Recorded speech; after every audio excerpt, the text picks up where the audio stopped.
فإنه يأتي يوم القيامة شفيعا لأصحابه أو كما قال عليه الصلاة والسلام. صدق الله العظيم وصدق رسوله النبي الأمين الكريم، ونحن على ذلك من الشاهدين والشاكرين والحمد لله رب العالمين. In the name of Allah, the most merciful, the most gracious. All praise is due to Allah, the entirely merciful, the especially merciful. Lord of the day of the judgment, it is you we worship and you we ask for help. O Lord, guide us to the straight path, the path of those upon whom you have bestowed your favor, not of those who have evoked your anger. Muazzaz ulama-e kiram, اساتذہ کرام، دوستوں، بھائیوں، پردہ میں بیٹھی ہماری مائیں بہنیں، علاقہ کے رہنما و رہبر، عزیز طلبہ، یہ جلسہ دستار بندی کے عنوان سے سجایا گیا ہے اور اس کی نسبت قرآن سے ہے۔ قرآن جو تمام کتابوں میں افضل اور اعلیٰ کتاب ہے، وہ الگ بات ہے کہ آج ہم لوگوں نے قرآن کو کس جگہ کس موقع پر ہم استعمال کرتے ہیں، اس کا یوٹیلائز کرتے ہیں، ذہن میں اس کا تصور آج جیسا ہونا چاہیے، قرآن سے اپنا تعلق جیسا ہونا چاہیے، آج اس کا بالکل الٹا ہے۔ ابھی کچھ دنوں کے بعد ایک مہینہ جسے ہم اور آپ رمضان کے نام سے جانتے ہیں، اس مہینے کے اندر تراویح کی نماز میں قرآن کی تلاوت کی جاتی۔ اس قرآن کی تلاوت پورے ملک کے اندر، پوری دنیا میں جہاں جہاں اسلام کے ماننے والے مومن حضرات ہیں، وہ قرآن کی تلاوت کرتے یا پھر سنتے ہیں۔ مگر آج جس ملک کے اندر ہم ہیں، ہندوستان کے اندر، اور اس سے جڑے جتنے ممالک ہیں، اس کا ہم محاسبہ کریں کہ ہمارا تعلق قرآن سے کیسا ہے، جس کی بنا پر جس قرآن سے اللہ سبحانہ و تعالی نے فرمایا کہ اس قرآن کو پڑھ کر تم عروج پاؤ گے۔ اللہ سبحانہ و تعالی نے واضح طور پر قرآن کے اندر فرمایا، مومنوں سے مخاطب اللہ ہے، اللہ کہتا ہے وَأَنْتُمُ الْأَعْلَمُونَ إِن كُنتُم مُؤْمِنِينَ، کہ تم ہی سر بلند رہو گے اگر تم پکے سچے مومن ہو جاؤ۔ اور صرف قرآن ایک کتاب جو اللہ سبحانہ و تعالی نے نازل کیا، اس قرآن کے اندر اللہ سبحانہ و تعالی نے صاف لفظوں میں کہہ دیا کہ یہ قرآن ھدی للناس ہے،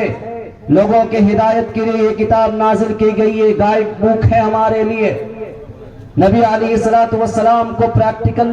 پریکٹیکل طور پر نبی علیہ السلام کی تعلیمات اور عملی زندگی کو ہم اٹھا کر دیکھیں، نبی علیہ السلام قرآن کی تلاوت لوگوں کے سامنے کرتے، قرآن کی باتیں بتاتے تھے، جس کو سن کر ایسے لوگ پتھر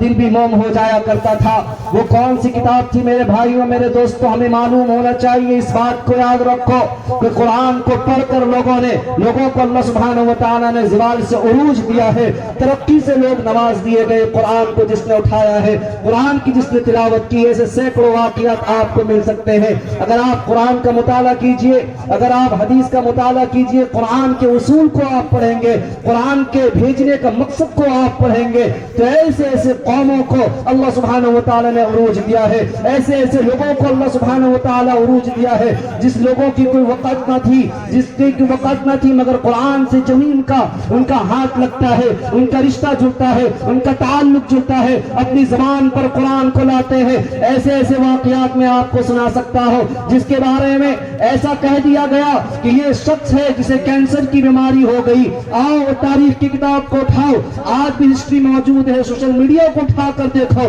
ایسے ایسے لوگ آپ کو ملیں گے جنہوں نے قرآن کو پکڑا ہے، قرآن کی تلاوت کو اپنی زبان پر اٹھایا ہے، پڑھایا ہے، اپنے بچوں کو یا اپنے اندر زندگی میں لایا ہے۔ ایسے لوگ آپ کو ملیں گے کہ کینسر کی بیماری جیسی مہلک بیماری جب اسے ہاتھ لگ گئی، اس کے جسم پر یہ بیماری پھیل گئی، کوئی راستہ نہیں تھا۔ آج ہم قرآن پڑھتے، ہمارا یقین مضبوط نہیں ہے میرے بھائیوں، ہمیں آج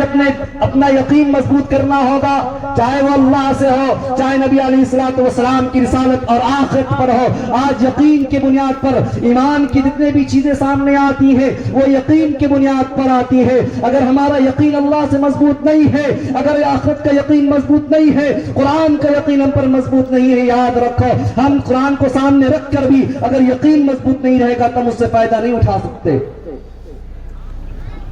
کینسر کی مہلک بیماری تھی، مگر اسے معلوم تھا کہ سورۃ الفاتحہ سورۃ الشفا ہے، اسے یقین تھا۔ میرے بھائیوں، یہ میں مسلمان کی بات نہیں کر رہا ہوں، یہ کنورٹڈ مسلم کی بات کر رہا ہوں جو ابھی مسلمان ہوا تھا، اس نے قرآن پڑھنا شروع کیا، قرآن پر ریسرچ شروع کیا ہے، قرآن کی تعلیمات اور قرآن کے فیچرز کو پڑھا ہے، تو اس میں اس کو ایک سورت نظر آتی ہے جسے ہم سورۃ الفاتحہ پر جانتے ہیں، سورۃ الفاتحہ کے نام سے بچہ اس سورہ کو جانتا ہے۔ مگر بات دراصل یہ ہے کہ آج قرآن پر ہمارا یقین نہیں۔ ہم تو ایک سوال اگر آپ سے کریں، ہم اس معنی پر سوال کریں کہ بھائیوں آپ نے پورے مہینے میں آپ نے کتنا پارہ قرآن کی تلاوت کی؟ دل پر ہاتھ رکھ کر ہم بولیں، اس کا جواب میں چاہتا ہوں آپ سے، آپ اپنے دماغ میں اس بات کو لائیں کہ ہم نے پورے مہینے میں یا اس ہفتے میں ہم نے قرآن کی کتنی تلاوت کی، قرآن کی کتنی تلاوت ہم نے کی؟ تو ہمیں افسوس کے ساتھ کہنا پڑے گا، یہ تو دیندار لوگوں کا حال یہ ہے کہ قرآن کی تلاوت سے آج ہم بہت دور ہو چکے ہیں۔ اگر ہم نارمل اور جنرل پیپل سے اگر ہم یہ سوال کریں کہ آپ بتاؤ کہ قرآن پر نظر بھی پڑی ہے کہ نہیں پڑی، تو بڑے ہی افسوس کے ساتھ کہنا پڑے گا کہ آج معاشرہ ایسا ہے کہ ہفتے گزر جاتے ہیں، قرآن پر نظر نہیں پڑتی۔ تو کیا ہوگا ہمارا؟ ہم قرآن سے کیسے جڑیں گے؟ قرآن کی عظمت ہمارے دل میں نہیں، قرآن کی اہمیت ہمارے دل میں نہیں۔ ابھی رمضان کا مہینہ آئے گا، تراویح ہوگی، اور آپ جانتے ہیں اس شہر کلکتہ کے اندر جو تراویح ہوا کرتی ہے، کیسے جگہوں پر، اور 3 دنوں پر، 5 دنوں میں، 7 دنوں میں الگ الگ طریقے سے قرآن کو ہم جو ہے نماز میں پڑھ کر مکمل کرتے ہیں، سوچتے ہیں کہ ہم نے ایک بوجھ اتار دیا۔ قرآن کو آج ہم نے بوجھ بنا دیا میرے بھائیوں۔ یہی قرآن کل قیامت میں اللہ سبحانہ وتعالی کے پیارے نبی علیہ الصلوۃ والسلام کی سفارش کے منتظر ہے۔ ہم سب انتظار میں رہیں گے کہ اللہ سبحانہ وتعالی کے نبی ہم سب کی سفارش کریں گے، مگر یاد رکھو قرآن واضح طور پر کہتا ہے، اللہ کہتا ہے صاف طور پر میرے بھائیوں، یاد رکھو اس بات کو کہ ہم سب کے آقا جناب محمد رسول اللہ صلی اللہ علیہ وسلم کل قیامت میں کھڑے ہو کر کہہ دیں گے، وقال الرسول یا ربی ان قوم اتخذوا هذا القرآن مہجورا، اے میرے اللہ، یہ میری قوم ہے جس نے قرآن کو چھوڑ دیا تھا، چاہے اس کی معنی ہو، چاہے اس کی تلاوت ہو، چاہے اس کی سمجھ ہو، چاہے اسے جتنے بھی چیزیں اخذ کرنی ہو، ساری چیزیں اس کے اندر آتی ہے۔ کل قیامت میں ہم سب کے آقا جناب محمد رسول اللہ صلی اللہ علیہ وسلم اگر کہہ دیں کہ یہ میری قوم ہے، اس نے قرآن چھوڑ دیا، تو بتاؤ ہمارا کیا بنے گا؟ آج ہم سب کیا سمجھتے ہیں؟ قرآن صرف قرآن خوانی کرانے کے لیے نہیں ہے میرے بھائی، قرآن کو دل سے لگاؤ، سینے سے لگاؤ۔ یہ قرآن کو اگر تم دل سے لگاؤ گے، سینے سے لگاؤ گے، تلاوت کرو گے، اس کی محبت اگر ہمارے دل کے اندر ہے، تو یاد رکھو یہ قرآن ہمارے شفاعت کے لیے کل قیامت میں کھڑا ہوگا، اور قرآن کی سفارش ایسی ہے جو قبول کی جائے۔ آج ہم سب کیا سمجھتے ہیں؟ قرآن صرف قرآن خوانی کرانے کے لیے نہیں ہے میرے بھائی، قرآن کو دل سے لگاؤ، سینے سے لگاؤ گے، اس کی محبت اگر ہمارے دل کے اندر ہے، تو یاد رکھو یہ قرآن ہمارے شفاعت کے لیے کل قیامت میں کھڑا ہوگا، اور قرآن کی سفارش ایسی ہے جو قبول کی جائے۔ خدا نخواستہ قرآن ہمارے اگینسٹ کھڑا ہو گیا، ہمارے مخالفت میں، ہمارے مخالف قرآن اگر کھڑا ہو گیا تو نبی علیہ الصلوۃ والسلام بھی کہہ دیں گے اگر قرآن کھڑا ہو گیا تو میں بھی اس کی سفارش نہیں کر سکتا۔ میرے دوستوں، میرے بھائیوں، بات ہمیں سمجھنے کی اس بات ہے کہ ہم قرآن سے اپنا رشتہ مضبوط کریں، قرآن سے اپنا تعلق مضبوط کریں۔ جب قرآن سے ہمارا تعلق مضبوط ہوگا تو یاد رکھو بہت ساری ہسٹری آپ اٹھا کر دیکھو، آپ مطالعہ تو کرو کہ قرآن سے محبت کرنے والوں کو اللہ سبحانہ و تعالیٰ نے کتنی چیزوں سے نواز دیا ہے، کتنی پریشانیوں سے اللہ سبحانہ و تعالیٰ نے نجات عطا فرمایا ہے۔ قرآن یہ پریشانیوں کا حل ہے، قرآن کے اندر یہ ساری چیزوں کا ایک حل بتا دیا گیا ہے کہ انسان اگر قرآن سے جڑتا ہے، قرآن کی تلاوت سے جڑتا ہے، اللہ سبحانہ و تعالیٰ بہت سارے مسائل ایسے ہی حل کر دیتے۔ ہمیں اس کا علم نہیں ہے، ہم اس کی عظمت اور اس کی اہمیت کو نہیں سمجھتے ہیں، مگر جو کنورٹڈ مسلم نئے مسلمان ہوتے ہیں قرآن سے ان کی محبت ہوتی ہے، اللہ سبحانہ و تعالیٰ اسے دکھاتا ہے قرآن کا معجزہ۔ قرآن سے جتنے بھی اس کے میرٹس ہیں اللہ سبحانہ و تعالیٰ اس کے سامنے رکھ دیتے ہیں۔ میرے بھائیوں، آپ سوشلائزڈ ہو گئی یہ دنیا، آپ جو موبائل چلاتے ہو، موبائل اٹھاؤ، اس میں سرچ کرو، ایک ڈاکٹر اوکوڈا نام کا جاپان کا ایک پروفیسر گزرا، وہ ابھی زندہ ہے۔ آپ اٹھاؤ آن یوٹیوب، آپ سرچ کرو ڈاکٹر اوکوڈا جاپانیش ایک شخص ہے جو پروفیسر تھا، مسلم مخالف انسان تھا، مسلم دشمن انسان تھا، مسلمانوں سے نفرت کیا کرتا تھا، وہ ایک پروفیسر تھا۔ اس پروفیسر جو ہے وہ معاشی نظام کو، سیاسی نظام کو وہ پڑھایا کرتا تھا، سیاست کا وہ ماہرین تھا اور لیکچرار تھا اور لیکچر دیا کرتا تھا یہ سیاسی نظام کے اوپر۔ میں بتانا چاہتا ہوں آج ہم قرآن کے پارے ہم پڑھتے ہیں اور پڑھواتے رہتے ہیں، مگر ہمیں توفیق نہیں ہوتی کہ اخلاص کی بنیاد پر ہم ایک آیت اپنی دکان پہ اپنے مکان میں قرآن کی تلاوت کریں۔ میرے بھائیوں، آج قرآن سے اتنا رشتہ ٹوٹ چکا ہے کہ عمر بڑھ چکی ہے، 60 سال 50 سال کی عمر ہو گئی ہے، ابھی بھی ہم تلاش کرتے ہیں کہ کوئی ایسا مل جائے جو قرآن پڑھ کر ہمارے دکان میں برکت کے لیے ایک باعث بن جائے یا دکان میں برکتوں کا ایک ذریعہ بن جائے۔ مگر یاد رکھو قرآن کو خود سے پڑھنے کی کوشش کرو، قرآن کو اپنے سینے سے لگاؤ۔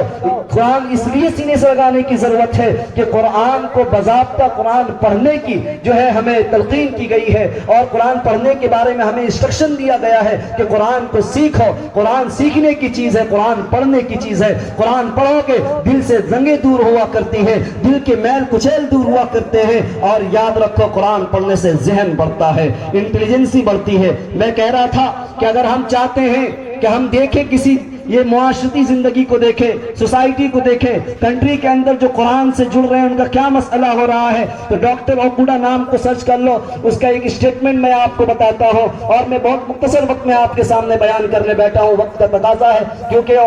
علماء کرام جو ہے اسٹیج پر آنا کا افروز ہے، ان کا بیان ہونا۔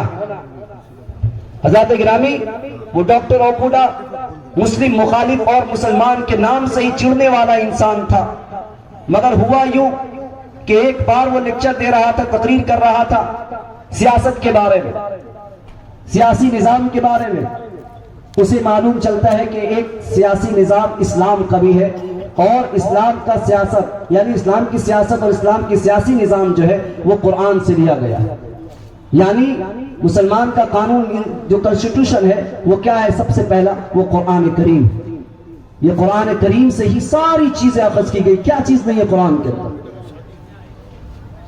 ہر چیز اس کے اندر موجود ہے۔ یہ تو انگریز کا ایک سسٹم تھا اور ایک چال تھی جس کی وجہ سے مسٹر اور مولوی کو الگ کر دیا گیا، ورنہ اس زمانے کو یاد کرو، اس زمانے کے اندر مسٹر مولوی ایک ہی چھت کے نیچے پڑھا کرتے تھے، ایک ہی عمارت کے اندر سے، ایک ہی انسٹیٹیوٹ کے اندر سے کوئی مولانا بن رہا ہے، کوئی پروفیسر بن رہا ہے، کوئی انجینئر بن رہا ہے، کوئی سائنٹسٹ بن رہا ہے، کوئی آئی ایس بن رہا ہے، کوئی ڈاکٹر بن رہا ہے، ساری چیزیں ایک ہی چھت کے اندر۔ مگر یہ انگریز کی جو ہے چال تھی کہ مسٹر اور مولوی کو الگ کیا جائے، مسٹر ایک الگ کیٹیگریز کے ہو جائے اور مولوی الگ کیٹیگری کے ہو جائے۔ تو ڈاکٹر اوکوڈا اسے سیاسی نظام کو جاننا تھا، اسلام کے سیاسی نظام کو۔ وہ انسان، اس کے لیکچر آپ سنیں، وہ اسٹیٹمنٹ میں یہ کہہ رہا ہے کہ جب میں اسلام کو نہیں پڑھا تھا، اسلام کو نہیں جانا تھا، اس وقت میں بہت ایروگنٹ تھا، میں بہت غصہ ور تھا، مجھے بہت ہر چیز میں چڑ آ جاتی تھی، اور میں بہت لوگوں سے بہت اوائڈ کیا کرتا تھا، میں الگ بیٹھا کرتا تھا، بہت زیادہ لوگوں میں انوالو نہیں رہتا۔ مگر ڈاکٹر اوکوڈا نے پورا قرآن نہیں پڑھا، ایسا نہیں کہ بہت ساری کتابوں کو پڑھا اس کے بعد اسلام سمجھا۔ میرے بھائیوں، میں بتانا چاہتا ہوں قرآن کی ایک آیت کا معجزہ آپ دیکھیں کہ قرآن کے اندر اللہ سبحانہ وتعالی کی ایک آیت، یعنی آیت تو 6666 آیتیں قرآن کے اندر ہے، صرف ایک آیت اس جاپانیز ڈاکٹر جو اوکوڈا اس کا نام تھا، اس کی زندگی کو بدلنے کے لیے صرف ایک آیت کافی ہو گئی۔ وہ آیت کیا ہے؟ قرآن کے اندر اللہ سبحانہ وتعالی فرماتے ہیں وَلَقَدْ خَلَقْنَا الْإِنسَانَ مِنْ صَلْصَالٍ مِنْ حَمَإٍ مَسْنُونٍ۔ ایک ہی چیز، ایک ہی آیت سے one word has changed his life, only one آیت۔ کیا کہ اللہ سبحانہ وتعالی نے اس آیت کے اندر فرمایا کہ ہم نے انسان کو وَلَقَدْ خَلَقْنَا الْإِنسَانَ، کہ ہم نے انسان کو سڑی ہوئی مٹی کے سوکھے گارے سے پیدا کیا، یعنی پورے انسان، جتنے بھی انسان ہیں روئے زمین پر تھے اور ہیں اور رہیں گے، ساروں کو اللہ سبحانہ وتعالی نے سڑے ہوئے مٹی کے سوکھے ہوئے گاروں سے اللہ سبحانہ وتعالی نے پیدا کیا۔ صرف ایک آیت پر نظر پڑی، اس کا مینٹالٹی، سوچنے کا نظریہ، ساری چیزیں اس کی بدل گئی، اس معنی پر کہ ہم جو آج انسان میں تفریق کرتے ہیں، کوئی بڑا ہے، کوئی چھوٹا ہے، کوئی کالا ہے، کوئی گورا ہے، کوئی موٹا ہے، کوئی لمبا ہے، کوئی موٹا ہے، کوئی پتلا ہے، آج ہم تفریق کرتے ہیں۔ ڈاکٹر اوکوڈا کا بھی یہی خیال تھا، وہ اپنے آپ کو معزز سمجھتا تھا، اپنے آپ کو مبارک سمجھتا تھا، مگر یاد رکھو جو قرآن کی ایک آیت پر نظر پڑی اسے معلوم چل گیا کہ اللہ سبحانہ وتعالی نے تفریق کی بنیاد پر، یعنی اللہ سبحانہ وتعالی نے سب انسان کو ایک ہی مٹی سے پیدا کیا ہے، تو تفریق کسی چیز کی نہیں، تو اس کا ذہن کھلتا ہے، اسے معلوم چلتا ہے کہ اللہ سبحانہ وتعالی نے زمین یعنی ایک ہی مٹی سے تمام کو پیدا کیا ہے، تو یہ کالا، گورا اور چھوٹا اور بڑا، یہ کس چیز کا ہم نے خود کی تفریق کر رکھی ہے، یہ خود ساختہ تفریق ہم نے کر رکھی ہے کہ لوگوں کو ہم نے بانٹ دیا۔ اس آیت سے اس کا نظریہ ہی چینج ہو جاتا ہے اور قرآن سے محبت اس کی ہوتی ہے، اس کے دل میں قرآن کی عظمت بیٹھتی ہے، اللہ کے احکامات کی اہمیت اور اللہ سے اس کا رشتہ جڑ جاتا ہے۔